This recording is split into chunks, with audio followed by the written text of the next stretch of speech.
Assalomu alaykum.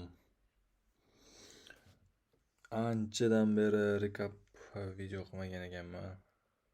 U oxirgi marta menimcha Fractal modulda ishlayotgan paytim recap qilgandim. Undan keyin ancha model o'zgargan. Execute'larni ko'rayotgan bo'lsanglar Discord serverda execute'larni o'zidan ham ancha ma'lumot olib ishlasanglar bo'lardi.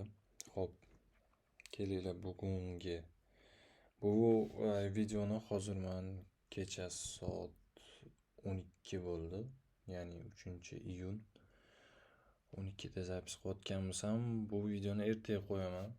Demak, ertaga qo'yadigan bo'lsam, mana hammasini clean o'chiraman. O'zi har doim menda o'chib turadi bu narsa. Har kuni o'chirib boraman bu narsani. Juda ham chalg'itadi. Xo'p, 2-iyunni sanasidagi setaplarni ko'rib chiqamiz. Ikkita trade bo'lgan, NQ va ES. Nimalarga e'tibor berganman va nimalarga qaraganman, o'shalarni to'liq tushuntirib chiqishga harakat qilaman. Xo'p, bizda Ashtor birinchi o'rinda, mana hozir 18:00.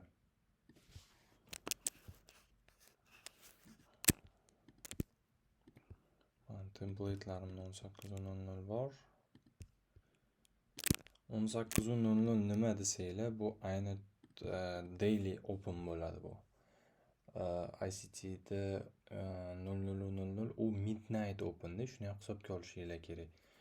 True day open, ya'ni 18:00 da bo'ladi. 18:00 dan keyin men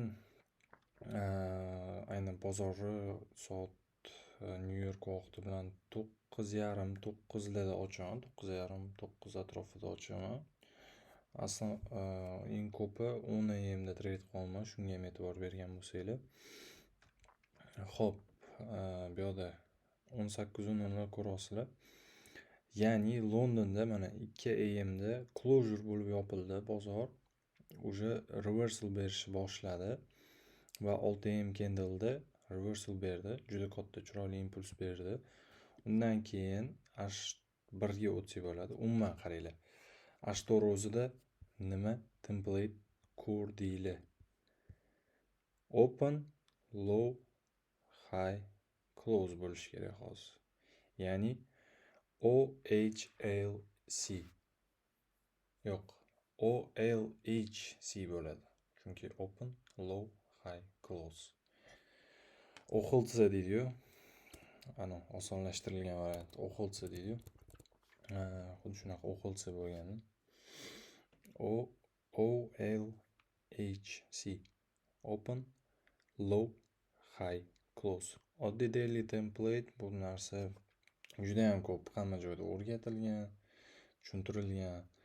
Buni logikasi ham javob qiyin narsa emas. Xo'p, undan keyin men H1 ga o'tdim. H1 da men 9 AM ni har doim skip qilaman. Ya'ni 9:30 da, ya'ni Nice Open'dan oldin men entry qilmaslikka harakat qilaman. Juda ham risk katta men uchun. Manipulyatsiya bo'lib qolish ehtimoli ham bor. Shunchaki liquidity bo'lgim kelmaydi o'sha sababli. Xo'p, undan keyin mana bizda ko'rayotgan bo'lsanglar, 10 AM candle ochilgandan keyin SMT bo'lgan bozorda. Hozir 10 AM ni ham belgilab ko'rsataman sizlarga.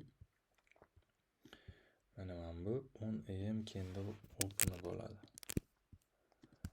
10 AM candle. Ya'ni 10 AM candle mana shu joydan ochilgan. Open mana shu yerda bo'lgan. 18:00 o'chirib turaman. Menimcha bu narsani o'zi tushundinglar. Xalaqit beradi hozir.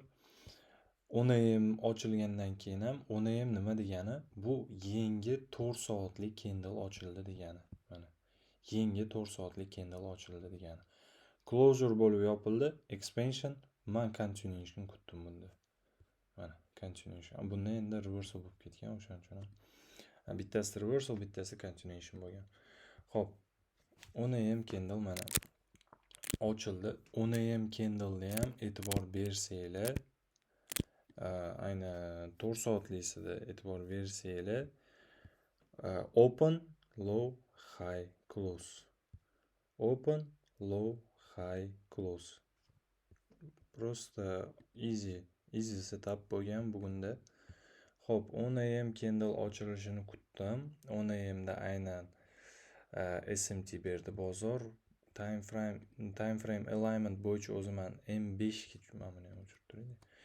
M5 ga tushishim kerak edi, lekin M3 menga potensial, chunki men bildimki bu narsa M5, M3 prime time frame alignment ga qarash shart emas, ya'ni H1 da ko'rdinglarmi, M5 ga tushinglar shart degani emas.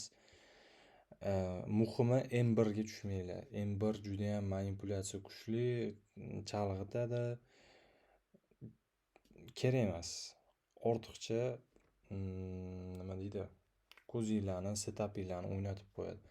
O'sha sababli maksimum tushmoqchi bo'lgan time frameinglar M3 bo'lsin. M3 o'zida ham juda ham ko'p setaplarni olib ketsanglar bo'ladi. Men bugun ayni bunaqa SMT bo'lgandan keyin o'zi kichkinaroq time frame ga o'taman. Chunki reversal berib ketsa, ayni kichkina time frame da reversal berib ketib qoladi-da.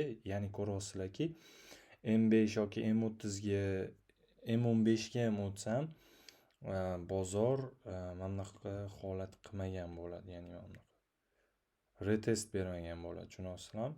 Faqat kichkina time framelarda o'zini key levellarini respekt qilib bozor ketib qolgan.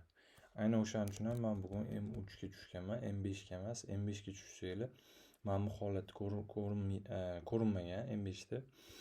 Xo'p, mana 10am candle ochildi, low yasadi. Lowdan keyin bozorda qaytib mana bu yerda intra candle CIZ yasab berdi menga. Ayni shu narsa intra candle CIZ yasalishi men uchun juda ham katta tasdiq. Bu yerda ham yasalgan. Intra candle CIZ.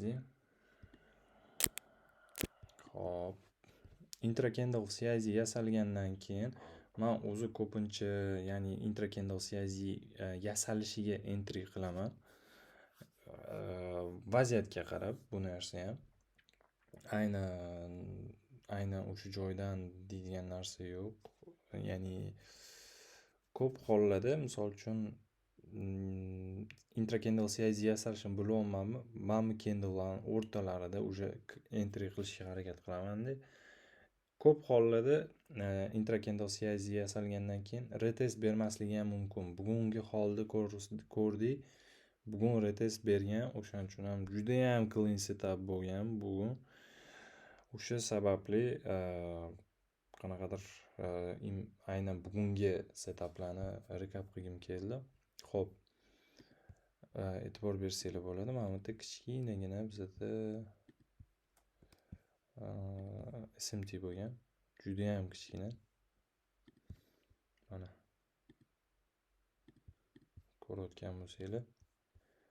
Yesda men bu candleni adashmasam bu candle deydi. Hozir unisini ochishim kelmayapti strelkasini. Lekin men shu ikkalasidan bittasida retestini kutib kirganman. NQda aynan mana bu candleda kirgandimman. Chunki SMT bo'lgandan keyin SMTda bo'ldi, o'sha ketish kerak, intra candle CIZ turibdi bu yoqda deb. Shunaqa logika bilan aynan mana shu candleda entry qilib olgandim. Xo'p, targetlarim qayerda bo'lgan mani desanglar, o'zi men unaqa katta errorga ishlamayman. Bu narsani o'zingizlar ham ko'rib ko'ryapsizlar, execute'larda. Mani targetlarim mana shu haylarda edi. Lekin bozor ancha tepaga yetib qoldi, ko'ryapsizlar, mana bu yerga chiqib ketdi. Juda ham katta harakatlar qildi. Men nimaga ertaroq bu recapni yozmadim? Sababi NQ take profitga kelishi juda ham uzoqlashib ketdi. O'sha sababli yozmadim. Kutdim oxirigacha. Ikkita setapni bittada ko'rsatish uchun. Xo'p, meni targetlarim bugunda mana shu yerda edi. Qaranglar. Bunda mana shu yerda edi. Men M5 ga tushdim. Mana M5 ni ko'ryapsizlarmi? Intra Candle CSD yasalgani ko'rinmagan. Mana bor kichkinada, endi bu sizlarga hech qanaqa tasdiq bo'lib bera olmaydi. Mana bu yerda umuman yo'q Intra Candle CSD. M3 da bu chiroyli, juda ham chiroyli ko'rinyapti-da. Mana SMT'si bilan. Xo'p, bu holatda entry qilgan qilsanglar, stopni men har doim har xil qo'yaman. Iloji boricha Intra Candle CSD ni lowiga qo'yishga harakat qilaman har doim. Agar SMT bo'lsa, SMT ni lowiga qo'yaman, lekin bu yerda SMT juda ham kichkina bo'lganligi sababi Intra Candle CSD ni lowiga qo'yganman. Va take profitim highda. Bundan oldingi candle highda, ya'ni H1 candle highda bo'lgan. Bu yerda 483 error chiqdi. Adashmasam, menda raznica qoldi, 481 mana shunaqa error chiqqan menda. Trading jurnal yurityapman. Bu narsani hozircha ko'rsatmayman, keyinchalik ham menimcha ko'rsatmasam kerak. O'zim xohlagan rezultatlarga erishmaguncha. Lekin maslahat beraman, keyingi videoda agar sizlarga trading jurnal yuritish qanaqa bo'lishini ko'rsatib berish kerak bo'lsa, kommentda yozsanglar, iloji boricha template'ni ham berishga harakat qilaman, ya'ni shablonini ham beraman. Aynan jurnal yuritish bo'yicha bitta chiroyli YouTube video ham qilsak bo'ladi, chunki juda ham chiroyli ketyapti-da menda trading jurnalim. Juda ham ko'p narsalarga menga foyda beryapti shu narsa. Xo'p, NQda ham aynan adashmasam candle mana shu ochilishidami, adashmasam yoki ochilishdan teparoqdami, aniq sonlarini bilmayman. Lekin shu candledaligi aniq va Intra Candle CSD ga yaqinligi ham aniq. Hozir men boyagi strelkalarni ochish niyatim yo'q, to'g'risi o'zim akkauntimda turibdi. Tredavatim yo'q. Bu yerda 10 error bo'lib ketmagan. Xo'p, men stopim bu yerda ham Intra Candle CSD ni tagida edi. Bu ham 4 error bergan. Lekin bu yergacha yetib kelishi juda ham qiyin bo'lib ketdi. Undan tashqari bo'ldi hozir. Errorlarni ko'rib oldinglar. Nechaligini 483 и 413.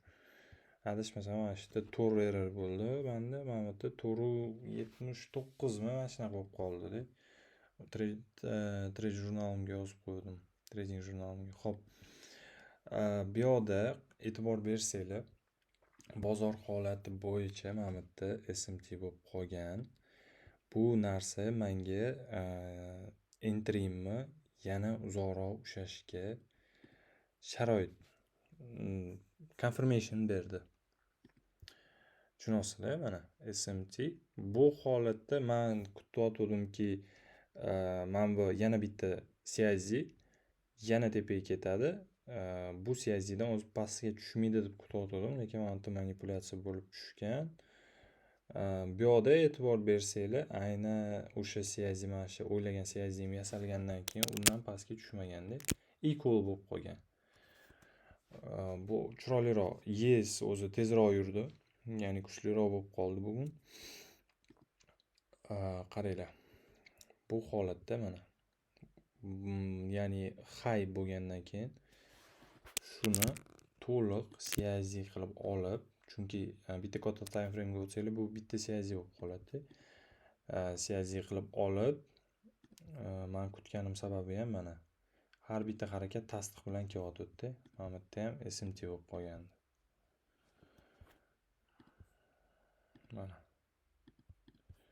Mana targetga yes yetib kelgandi. Soat 11:48 da yetib kelgan ekan. NQ 13:00 da Amerika vaqti bilan 13:00, New York vaqti bilan 13:00 da yetib kelgan. Kelish qiyin bo'lib ketdi. Men yopaman deb o'ylayotgandim, lekin mana shu confirmationlar juda ham menga nima desa bo'ladi, tasdiq berib turdi. Har bitta tasdiq mana bu SMT dan keyin bitta impuls bo'lishi bilan take profit bilan yopildi. Lekin o'zi price actionga qaraydigan bo'lsanglar, juda ham chiroyli harakat bo'lgan bugun price action bo'yicha. Sababi mana Bu yoqda ham CISD.